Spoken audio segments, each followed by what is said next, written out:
Japan Prime Minister, who is in the country, and of course the United Nations Secretary General Antonio Guterres, who is also in the country. And just a heads up, President William Ruto held talks with the visiting Japanese Prime Minister Kishida Fumio on Wednesday at State House, Nairobi. Prime Minister Kishida Fumio arrived in the country on Tuesday and was received by Foreign Affairs Cabinet Secretary Alfred Mutua at the Jomo Kenyatta International Airport. The Japanese Prime Minister is on a two-day state visit. The two leaders are expected to hold bilateral talks on further strengthening ties between Kenya and Japan, strengthen coordination on regional and international affairs, and promote African growth in business.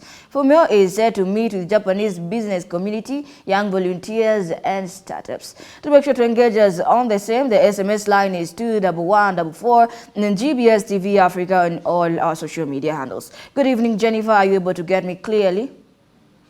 Yes, Betty, I can be able to hear you clearly. And now, just to kickstart with our conversation tonight, because you have been covering on the same and the visits, maybe you can tell us, now that the Prime Minister of Japan is in the country, bring us to speed. Why is he in Kenya? Well, Betty, these countries that have been friends for quite a long time, and this marks the 60th anniversary of their diplomatic friendship. And when now they have been in Kenya, they were here to discuss many issues, especially right now when there was a fight and there's been a problem and humanitarian issue in Sudan. There's been a problem and many people who have died and have lost their life, not forgetting the Ukrainian issue of the attack from Russia that was able to attack them in this time whereby COVID had already made them decapitated. But then when the Ukrainian were able to be attacked, their finances and their every single thing, including the economic stability, went down. So that being among the issues that were being faced by them, he congratulated even Kenya for keeping peace all this time, and also being a part of the IGAD, part of making peace, where they met with Yoweri Museveni, Salva Kiir, the IGAD team. So he congratulated them for keeping peace, and he said he wants to be a part to work hand in hand with Kenya to be able to keep peace even in Sudan, because of the catastrophe that has been going on, because even over 500 people have died and even 4,500 injured in this issue. So this being a concern, because Uganda, when you check Sudan borders Red Sea, it flanks Red Sea and the Sahel regions, and when it flanks these countries, this can be able to bring a catastrophic issue, because when now the war will be able even to go diverse and go beyond the border, this can bring another problem. So many things were handled concerning the humanitarian issues, not forgetting even Ruto was able to air the views concerning Kenya because of the friendship that they have had together, that Kenyan people can be able to get even good jobs in Japan, and that also because of the global economy issue, I've been able to lose many products, and even our production has gone low. Not forgetting this is a time whereby we are trying to destabilize back financially. So in this time of global issue, he said that because Fumio Kishida will be the one running the G7 summit, Hiroshima summit, that he could consider Kenya in the global issue and be able also to consider them, because we'll be having the Africa Summit of Environment that is coming up, that they could play a part in it and be able to support it robustly. So there was much that they talked, but that be in a nutshell. Jennifer, Japan is a good bilateral partner to Kenya. And maybe now you could tell us, based on your observation, you can paint for us a picture, what area this time particularly do they want to strengthen? Able to check. Of course, the Sudan issue has become an issue worldwide that even countries are taking it as a concern, because this is not going to affect Sudan only. As I said earlier, it is also going to affect the countries that are surrounding Sudan. And do not forget that even, as it was said, that even hospitals were bombed, there is no access of food, enough food. Even some of the WHO was able even to be able to pull up its people. This is a catastrophe. Don't forget that Sudan is a country that even before the war, this country depended on aid even before. So now it has widened up the gap of depending on other countries, and at the same time the help cannot be able to reach them. So children are dying, they are suffering, even some things pictures that have come up about women who are even giving birth in an horrendous way, in not a good way, because of the situation they have been given, causing and making even the WHO to go to the ground, despite the dangers that are there, to be able to assist due to mercy, which is risking. Not forgetting even WHO had also said that because a hospital was bombed and there was a specimen of cholera among others, there could be an outbreak. So this is a catastrophe that is coming out among things that they were able to handle. Not forgetting the Ukraine war also, whereby Russia was able to attack Ukraine.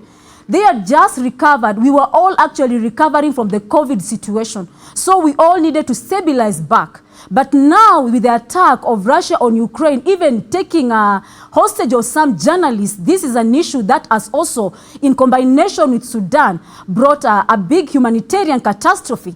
And it has brought big concern whereby even countries are really concerned about it. That is why even our president, together with IGAD, were able to put a concern and put their foot that this must come to an end and the two forces must come to the negotiation table. At the same time, there are issues that Kenya brought up, whereby the taxation of the Japanese projects that are coming up, that have been going on in Kenya. Don't forget that these are countries that have been friends for quite a long time. So they have developed so much mutuality of friends between each other. Now there has been the concern whereby because Kenya is also recovering financially to be able to step back to at least normal trade place, there have been these projects that have been donated by the Japanese people, and at the same time these projects, there has been an over double taxation. And you know that money that is extra could be able to go to another project, because right now Kenya is in dire need because of finances. So when we are able to look at all these things, they were brought into consideration, not forgetting that President Ruto insisted that there is an upcoming global summit, and because his friend Fumio Kishida is a part and is the one hosting it, that he could take into consideration the climate issue in Kenya and be able to support Kenya robustly and to help us to be able to bounce back into economy. Back to you, Betty. Thank you so much for the details as well. And maybe you could tell us, in Kenya particularly, Japan has invested heavily on agriculture. Now, can you please nationalize the amount of investment it has in Kenya? Well, Betty, these are, as I told you earlier, these are friends who have gone way back in friendship, and yes, they have invested heavily in agriculture in Kenya. It is not just only agriculture. Yes, there's the program, there's the project of the Mwea that Japan has seen it through and has been able even to fund it to an immense place, even 3 million Kenya shillings. They were able even to fund Kenya. We are not talking only on agriculture. There are many things that we are benefiting also from Japan. For example, we import vehicles, we import iron steel, we import nuclear reactors, we import broilers, electrical equipment, and also rubber, among many things that we get from Japan. Not forgetting, we also give titanium ore to Japan. So Japan has played immensely in the economy of Kenya, and that is why Ruto was free to be able to talk one-on-one together with Fumio Kishida about how we could be able to benefit from more of what they can be able even to do for us in this time that, I repeat, he is doing the G7 summit. So when we look at the agriculture, they have looked like they have been able to invest in us so immensely, not even agriculture only, even geothermal. Japan has played a big part in the growth of our economy, and even in the friendship they have been consistently friends that we could rely on over and over. So yes, Betty, they have given us a big boost up in agriculture, and President Ruto was so thankful about it, and he was able to say that he was happy that he could rely on Japan or for any aid or for anything, and he requested even more to an extent whereby he said he hopes and he prays whereby even Kenyans can be able to get good jobs in Japan because of the relations that they've been able to create, both of them together. So yes, Betty, back to you. Thank you so much, Jennifer. That is indeed very detailed. And of course, do make sure to keep the SMSs coming in and tell us what are your thoughts on the same. And now, Jennifer, even as we conclude this talk, maybe you can tell us for how long is the Japan Prime Minister in Kenya and what other areas will he be addressing? Well, Betty, that's a diverse question, though it is not certain yet what period he'll be in Kenya. But these are friends. You could hear Kenyatta telling President Fumio Kishida about is near a park, and that even after every single thing, after they talk and arrange country, he could be able even to visit and enjoy Kenya apart from just doing business. Not forgetting he had visited Egypt and Ghana there before, Kenya being the third, and after this is going to visit also Mozambique, which will be also a part of his continent tour. This is the first continent tour he has done since he came into power after years that he was able to come into power. So now, as he's doing this, and this came as a result of the G47 summit that he was told to host. So then after Kenya, the thing is that he's going to go to Mozambique, but at the same time he's going to meet the